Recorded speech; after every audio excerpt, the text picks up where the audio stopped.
There was a sound that didn't seem to have a source, which I mistook for a train. It was odd that I never heard the train when the sun was out. I only heard it when the skies were dark and I wasn't listening to anything else.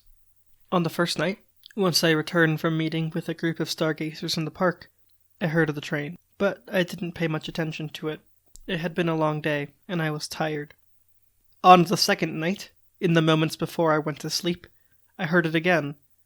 I guessed that I had been wondering about the train a lot during that day, because I heard it in my dreams. In the dream, it was more than just a sound that I heard echoing in the night. It felt like it was telling me to go and find it. I didn't tell anyone about it because people would probably tell me that I was just hearing things. The next afternoon, I found myself on the roof with a map of the city. I waited until nightfall reading a book that was already up there. It wasn't in the best condition. It looked like it had been read many times, perhaps by everyone who had come to the roof before me. When I heard the train, I looked in the direction where the sound came from. It came from the opposite direction of the train yard. There was nothing on the map that had to do with trains in that direction. I drew an arrow on the map from where I was in the direction of where the sound came from. I strained my eyes, hoping to see something in the darkness. But there was nothing that seemed to be wrong with what I saw. I saw the houses and buildings. A majority of their windows were illuminated.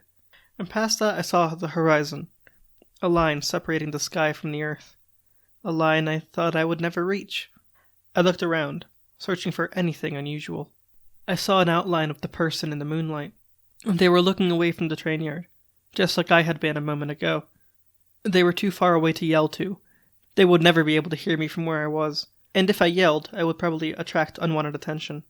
On my map, I circled the area where they seemed to be.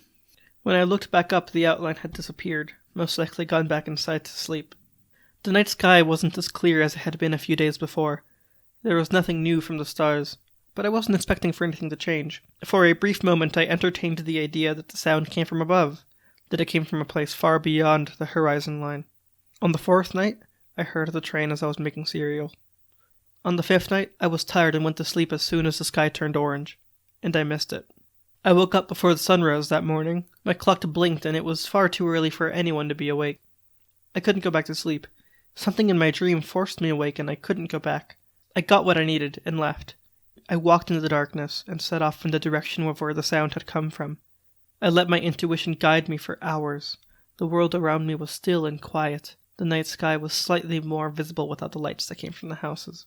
Sadly, the streetlights were still on, fulfilling their purpose of invading the darkness of the night.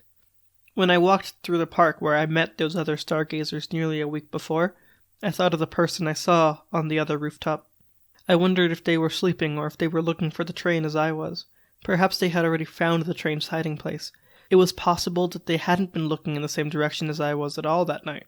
It was possible that they had been doing something completely different and trying to find a sound that nobody else seemed to notice.